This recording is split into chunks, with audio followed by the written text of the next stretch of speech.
Okay, I'm going to actually do the moves for the Fourth Army, which is something I normally don't do. I think I just talk about it, do it off camera or whatever, and then. But hoping this way, at least when I'm doing the moves, I can like try to articulate what the heck I was thinking about at the time. Okay, so the first thing I wanted to do is move the 45th from 1611. So where the heck is 1611? Okay, so what did I want to do? Oh, yes, I think I know what I wanted to do with these guys. The 45th. Yeah, I think what I'm trying to do now is, like I've mentioned before in previous turns, because I know for a fact that, I learned my lesson way back when you do not attack a fortress without siege artillery. And other than that, Salza, the commander von Salza, there, the commander of the Fourth Army, has been personally thinking has done a great job. Like I was mentioning, has managed to get all the way, down through here. I mean, would have been unscathed, if didn't attack Krakow. And when I look at the map and think about what's been going on, if I was going to be one of the commanders, I certainly would want to be this guy. I think he's got. I think the Fourth Army's it's got 6 supply points. So, other than the newly arrived, or relatively newly arrived German Ninth Army way up near the Pregel River with 36 supply points, these guys are the second best. So, yeah. Anyway, so what I'm trying to do now is remind myself that it's basically just got 2 months left in this scenario. It's weird because I'm like, actually, I don't find it kind of gamey. It's not some of the games where I've played where, especially with some of the miniatures games, goodness gracious, where I know for a fact, the players know for a fact how many turns left, and all of a sudden, you do these crazy moves at the very end, and it's like the hell you wouldn't have done that if so anyways, let's get back to this. So I know that there's 2 months left, and there's no way to nail Krakow. However, why not try to, I don't know, take some chunks out here, especially when I was looking at like the rivers here. That's when I started cluing in. I was like, wait a minute, look at this. You got this beautiful little like fork, or I don't know what, bend in the river, I guess. And then you've got this other one here. And I'm like, wait a minute. And you've got, I mean, the Fourth Army's got some amazing lines of communication. Two beautiful, sweet double rail lines, and they're right on the border, for crying out loud. So the Fourth Army just has to pop on over here and doesn't even have to worry about any crazy stuff that's been going on with the First Army way up near the Prego River there, with the German cavalry cutting off their lines of communication. So the Fourth Army is in fantastic shape, and got 2 fallback zones, for goodness sakes. You got loads or lods. I got to find out how you pronounce these bloody things. I did find out kind of, I think, how this is pronounced. Oppeln, I think.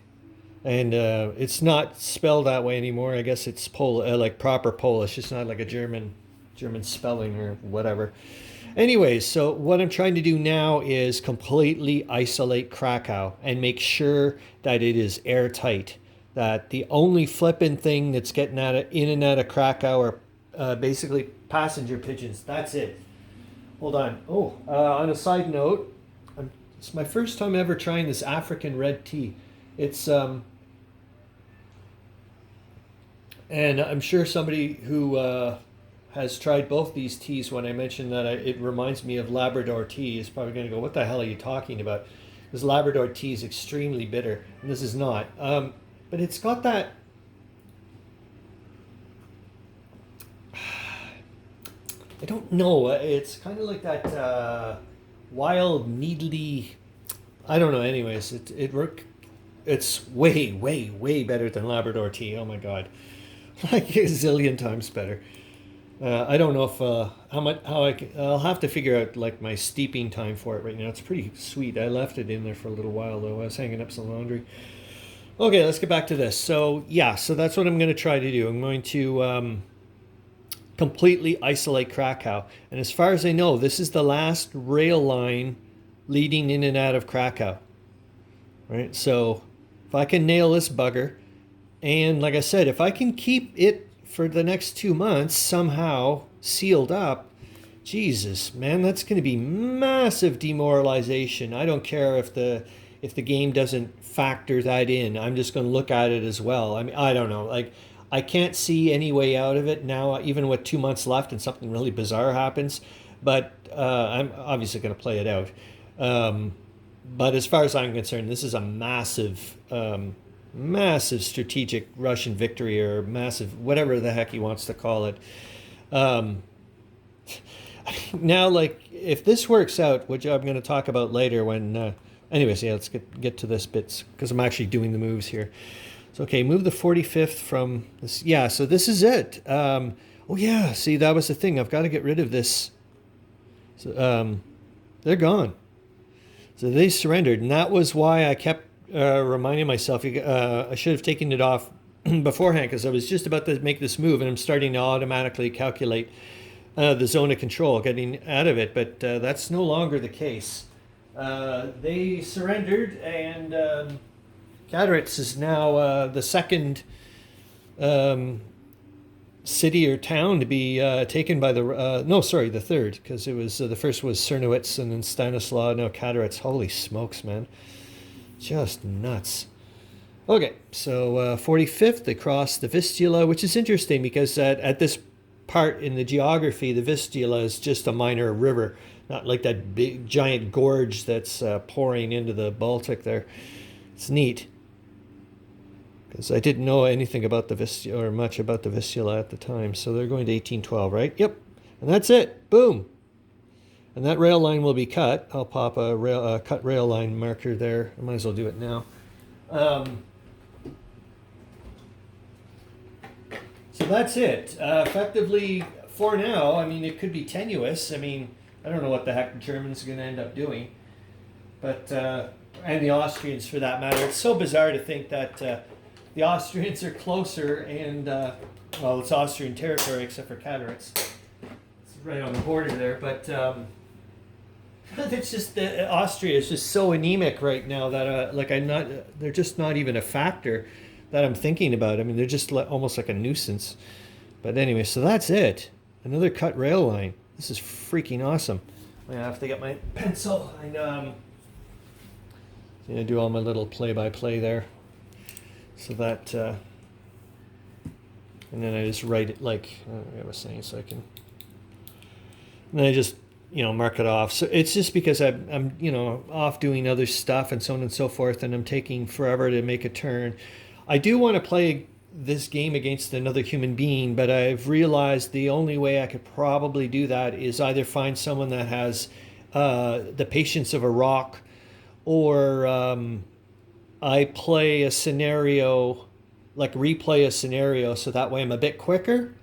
You know what I mean? Because I don't want to drive my opponent nuts. So I think if I would actually, what I would love to do, play against another human being, is I would love to play the Galicia scenario. Maybe, yeah, just that one. Not even include the Tannenberg one.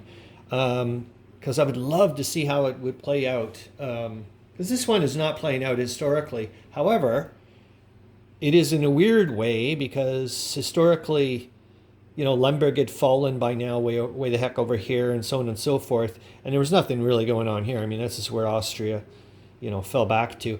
But in my world, that bit somewhat is falling back, and this is falling back, but Lemberg is nowhere near collapsing right now. So it's kind of, you know what I mean? Like, the damage is still being done, just not in the same spots, I guess. Anyways, better shut up, because it's going to take me 300 years to make this move. Okay, move the 18th from 1512. Where the heck are you?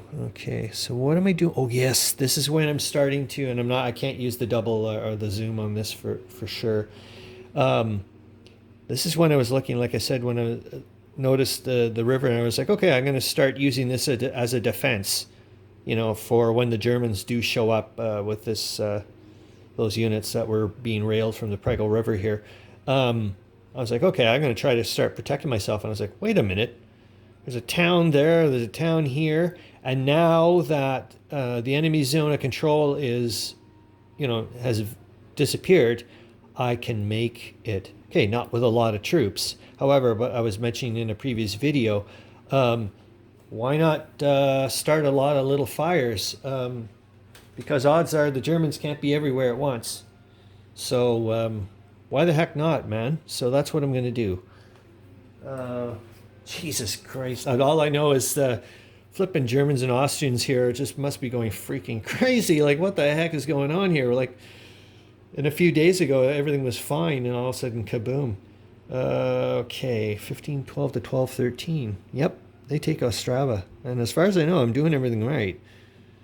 See what I mean? Like 1, 2, 3, boink. They're in. Holy moly.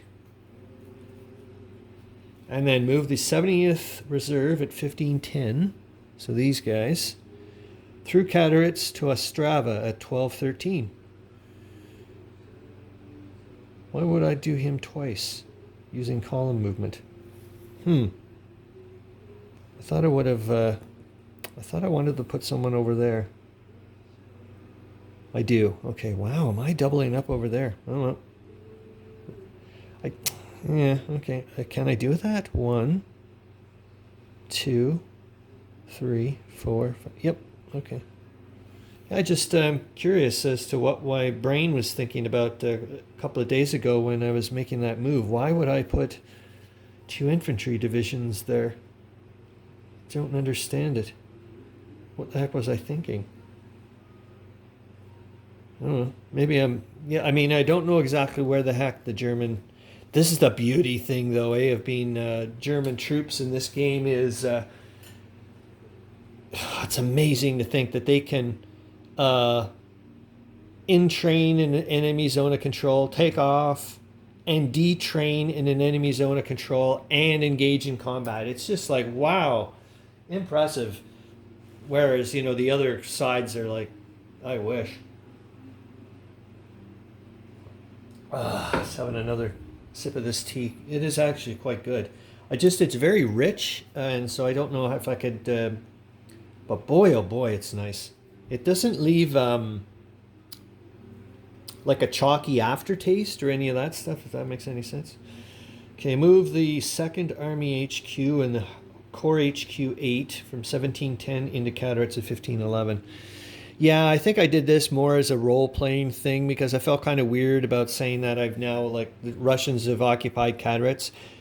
Technically, I don't want to do this move because I'd rather actually transfer supply points to the Corps HQ. Like, I've just missed that opportunity to do it because I want to start moving the Corps HQ to potentially, use to supply one of the flanks. And I think this flank is the easier flank to defend against because of the anemic Austrians. I may be wrong about that, but like I said, for role-playing purposes, I just think it's kind of weird to say, yeah, okay, these guys surrendered and there's nobody in the... like, what? So that's what I'm doing. Yeah, okay, so it's those 2 guys there. Oops. I'll tell you one thing that I do like about my homemade counters is the matte finish. If you get the camera at a weird angle or the lighting, it's, you know, with the glossy counters, holy smokes, the glare is just crazy. Okay, move the 80th Reserve from 1610 through Kattoritz into 1210. Yeah, this is the one where I wanted to kind of, protect that rail line because I don't know where the heck the Germans are going to show up. And like I said, they can get off the train and start killing you. So, and I think this is another column movement one. Yeah, or maybe not. 1, 2, 3. No, interesting. Okay. Move the 1st Grenadiers and the 2nd Grenadiers at 1610. Yeah, this is the one I was like, wow, this is a bonus town. And God, this must be pissing the Germans off because they're so flipping close. But they ran out of movement points, even with the rail. They were close. That's why I stopped them in Breslau there. Yep, and using column movement, they can make it all the way to Oppel, I think is what I called it. So they're going to go this way. Boink. And they're in there. So, yeah, okay. It, you know, logistically or whatever, trying to supply these guys, this is ridiculous, and they're real, I mean, 2 strength points and so on and so forth. This is silly. But, okay, remember, 1, they're behind a river, and 2, the Germans, like I said, can't be everywhere at once. So this is awesome. I'm just loving this bit here. Yeah, this is like a little kid. I do have to remember, though, on the flip side, okay, like there are, like, if this was real life, there would be, like, people, I mean, scared to death, refugees, the whole 9 yards. That's another thing. It's interesting that, here it is occupying the town. Part of me would be wanting it would be a bit more difficult, you know what I mean, to get into these things because people are, like, freaking out, trying to get in and out, but whatever. Maybe it'd be a bit too tedious. I mean, it's all pretty crazy tedious anyways, I guess, for some people. And for me as well, due to the fact that I'm taking way longer than in real life. Okay, move the 41st, so now I'm dealing with the other flank here, which from the Russian perspective would be the left flank. Okay, from 2210 to 2211. Yeah, I think this is all I wanted to do here was, I really don't know what to do here. At first I was like, okay, maybe I should try to, press on against Tarnow, but I was like, wait a minute. Yeah, I can't get across the, well, I could have, let's see, 1, 2. No, I couldn't have. It cost too many movement points to get in and out of zones of control. But I'm like, look, just stop trying to bite off more than you can chew here. You've got a river, and you got this beautiful little bend again. Let the Austrians have Tarnow, for crying out loud. Like, cheapers jumping, you've got enough stuff to deal with. So that's what I'm thinking. And now move, yeah, and then yet again, I'm like, you might as well use this beautiful bend. I mean, so I'm just going to move the 14th Cavalry Division over to here. And I think that's the end of the moves for the 4th Army. I don't know what else to talk about that way, really.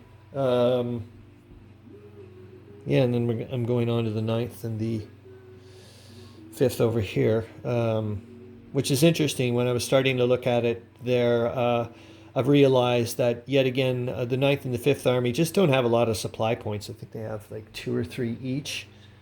Hold on here. The 9, yeah, they have 2 supply points each, and, that's got to last 7 turns in a month. And in addition to having it basically, having that September offensive, like dealing with the September offensive that the Austrians were inflicting on them all month long, they're pretty decimated as well. They've been getting a lot of replacement units. So what I'm thinking of this turn, which is, I mean, they must be really happy, because I think the guns are going to probably fall silent this turn. I'm not going to do any combats whatsoever, and I think that's going to be the first time ever, like a battle of Lublin and the San River there, that, there's never been, I don't think there's ever been, maybe once the Austrians had an attack almost basically across the line, or the front or whatever the heck it's called, but it's never, now it's going to be absolutely nothing. So it'll be interesting. If it was real life, I'm sure some of them would be like, oh my gosh. But anyways, yeah, it'll be time to, I think the way to look at it for the 9th and the 5th Armies is to, let's see if I can move it over quickly. I probably won't because the tripod stands. Yeah, I'll just wait to talk about it later. Okay, I better shut up. Okay, that's enough.